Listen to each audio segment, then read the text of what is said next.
Alright mga tol, so dito tayo ngayon sa R3 Motors INC. Dito yan sa SBMA mga tol, ayun, kita nyo ba? So pakita ko sa inyo, alam bang meron dito? Meron silang QJ motorcycle, at the same time meron din silang mga Bristol motorcycle, ayun, kita nyo ba? So pakita ko sa inyo, nasamahan nyo ako, mag-test ride din tayo ng mga motor dito. Let's go!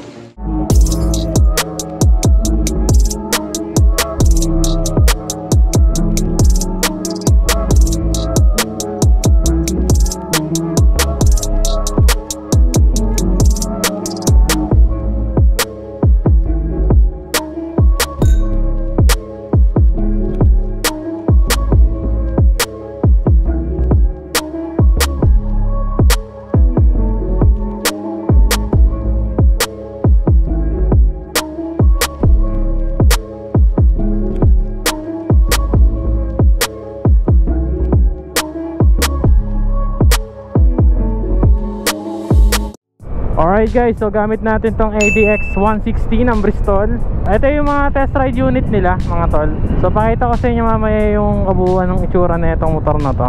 So first impressions tayo. Okay, napaka responsive ng makina niya.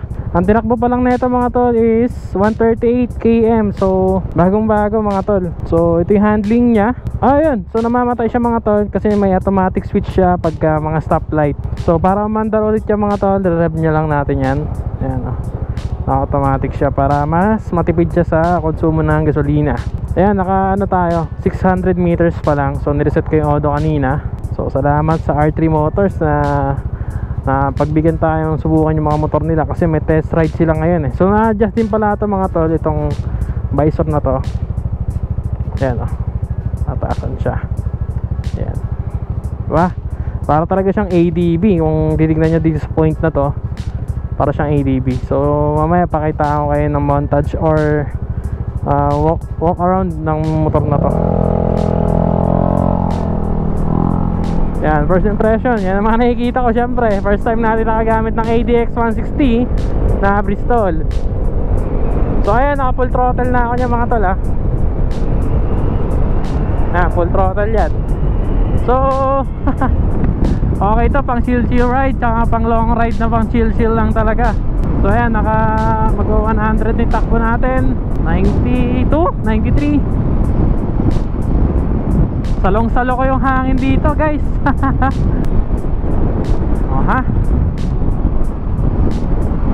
Oh hi, may nagpanggamba pa ay. Yun lang. Aray, ang sakit mo girl. Hey!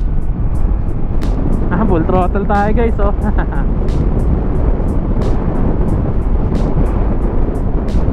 Manda tayo dito sa medyo maluwag. Ayan yung handling niya, pagliliko. And so actually ko na sinakyan agad to guys. Hindi ko na chinek kung malambot yung gulong, kung may sira. Pero hindi naman sila magpapatesting ang R3 Motors kung may sira yung motor. Sagad-sagad sa atin si ADX 160. Panay tayo sa mga ano eh kaspolan eh. Sa preno niya, first impression, okay naman. Talagang kapit na kapit kasi disc brake na to sa pagkakaalam ko eh. Side mirror, syempre adjust mo na lang sa naayon sa vision mo. ADX 160.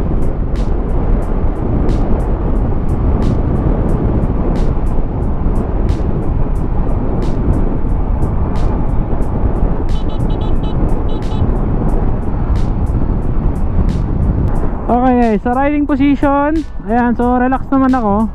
Pwede ko pa i-adjust yung puwet ko para matras, yan. Hindi pa naman, pero okay na sa ganito, relax yung ba ako. Sa Mio ko hindi ko nagagawa yan eh. Alright, so dito tayo sa my NCT mga tol. Naaramdaman ko na yung mga positive and negative sides ng motor na to. Bibingga ko yun ng feedback dito. Taas ang hangin ngayon pero yan, nagwa 100 pa rin. Okay pa rin ang takbo niya. Okay naman para sa akin yung takbo. Para sa 2 valve na motor 160, tingin ko practical tong motor na to kasi 11 liters yung kanyang lalagyan ng gas capacity kumbaga. Top speed natin, try lang natin top speed natin.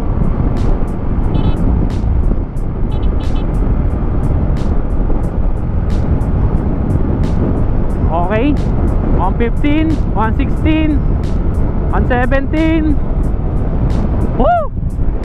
Okay din ha. Ay mag 120 ha, kahit mabigat ako at the same time.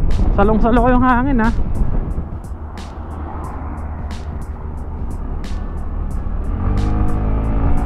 Ayan, pag umarangka na siya, ganun.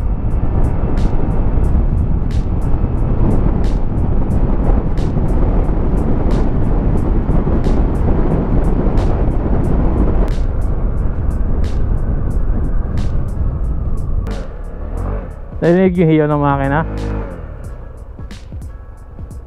May hiyaw, no? Ang ganda yung response niya. Alright mga tol, so bago ko ibigyan ng feedback, so sasabihin ko lang ulit mga kanay, ito na ang masasabi ko sa video na ito is first impression ko pa lang dahil syempre first time ko nasakyan tong motor na to. Ito ang Bristol ADX 160. So ayan siya mga tol. So makapagbigay lang ako ng talagang mas maganda pang feedback at the same time sa experience, lalo na pag matagal mong ginagamit. Pag nabigyan na tayo ng pagkakataon na mag-review pa na itong motor na to, so stay tuned lang din kayo sa mga sunod na video natin. Pero bago ang lahat, so yun nga, ADX 160 Bristol Motorcycle. So ang gulong niya basically CST ang stock maganda rin Meron siyang 110 by 80 14 ang kanyang rim. Yung rim niya guys, arayos mga tol, pero kakaiba to. Ngayon din ako nakita na ito. Yung rayos niya dito nakakabit ayan Hindi doon, hindi siya nakabutas doon. Kumbaga dito siya mga tol, ayan bali naka ABS na rin pala ito. ABS, disc brake, ayan, footboard, yung tanke niya, 11 liters ang capacity, panggilid, CBT, and Bristol Motorcycle. At yung shock niya, wala nakalagay ko anong brand, pero parang Showa siya, tulad din ng sa ATV na Honda, no? Hindi ko rin sigurado kung talagang dibaso ba talaga yan. Siguro. Ayan, liquid cooled ADX 160. So ito naman yung kanyang panel gauge. Ito yung kanyang susian. Syempre keyless na to mga tol. Ayan, pakita natin yung dashboard Bristol. So ayan yung kanyang dashboard. So makita nyo dyan, 11 km tinakbo natin simula dun sa may kasa, no? So ayan, may mga buttons siya dito, 3. Yung fuel niya mga guys, ito fuel niya, ayan Tapos andito yung temperature nung sa may radiator. Napaka basic lang. Tapos yung RPM niya, ito yung RPM niya, yan. Tapos degrees, 35 degrees. So, makina siguro to. O yung panahon natin, oras, ABS, check engine. Tapos ito yung switch niya. Meron siyang automatic na namamatay, idle switch siya tatawag dito mga tol. Yan, push button. Yung ilaw niya, ayan, napapatay pa rin ilaw na ito. Start natin mga tol So ayan, start ko. Ito naman yung kabilang switch, signal light, busina, may hazard na rin. Tapos side beam, tsaka passing mga tol. Ayan, may passing siya. Check lang natin yung kanyang headlight. Sa natin, ayan. Okay. Ayan yung headlight niya, naka-on na guys. Pogi, di ba? Pogi din tong isang to Mapakayabang datingan Sura niya mga tol. Tapos yung grab bar niya dito, siguro stock to. Ito yung stock niya, ready na siya malagyan ng GB box mga tol. At yung upuan niya, okay din naman. Ayan, so okay naman to. Makapit naman, din ako dumudulas. Okay naman siya yung upuan. Pero syempre iba pa rin pag mas comfort yung upuan mo mga tol. Pakita ko na rin yung seat. Yan, ito yung seat nya. Tapos yung fuel. Yun, yung fuel nya mga tol. Yan, may guide naman, close and open. So open. Yan, okay. Close natin. Okay din laki ng lalagyan nya. Pwede ka pa maglagay ng pwedeng ilagay dyan Laki Ito naman yung compartment. Dami kong gamit May tripod pa ako, kasya. Compartment nya malaki, okay, goods. Yan siya mga tol. Yan.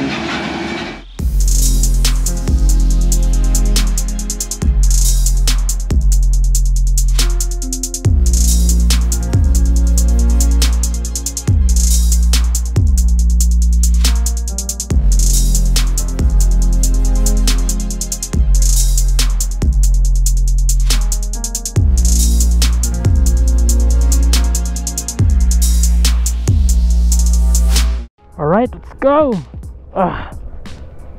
Taas din yung seat height niya guys, oh. Medyo ano ako, medyo tiptoe. Try natin yung 0 to 60 to 100. Bilangan natin guys. Let's go, full throttle. Let's go. Let's go. Relax. Relaxing, alright. Ilang seconds na.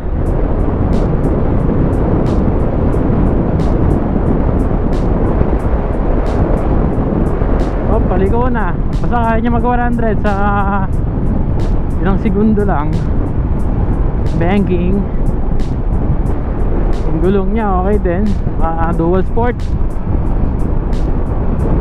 Nakakita ko lang dito yung Manubela, may tama na yung ano, yung bearing. Gumagalaw. Siguro dahil sa iba nag-test ride, nalubak, ganun. Okay siya. Sa 2 valve mga tol, ADX 160. Ayun na rin sa price na 168,000. Mas mura siya ng Baguia talaga sa ano, ADV 160. Pero yung 4 valve naman kasi yun mga tol. Oop. Ang ganda ng peno, ang lakas ha. Narinig nyo? Tsaka ang ganda ng CVT nya, may RPM na agad kahit all stock pa. Ayan oh. May hiyaw eh. Okay din no. Makapalakas mo pa daw pag na-modify mo yung paggilid or pilitan mo ng aftermarket. Ganda pa takbuhan na yan to. Siyempre ako kasi hanap ko takbo talaga. Performance, the same time yung quality. Yan ang gusto ko sa motor eh. May performance na, quality pa, di ba? Pag maaraw naman yung panel gauge niya medyo hindi mo lang masyado makikita. Hindi ko lang alam kung natatasan pa yung brightness niyan. So first impressions na mga tol. Ano may handling? Ha? Kusina na medyo mahina, syempre stock eh. Alright. Ganda man ako guys, ganda. Okay din, okay din.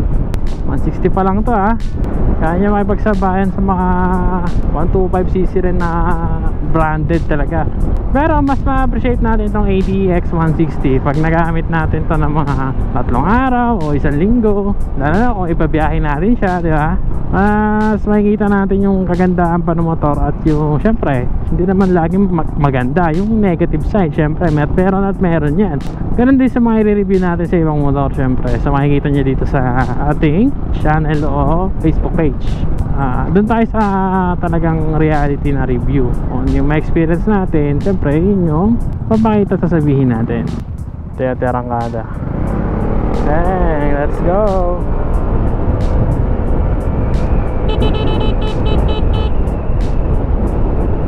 Let's go.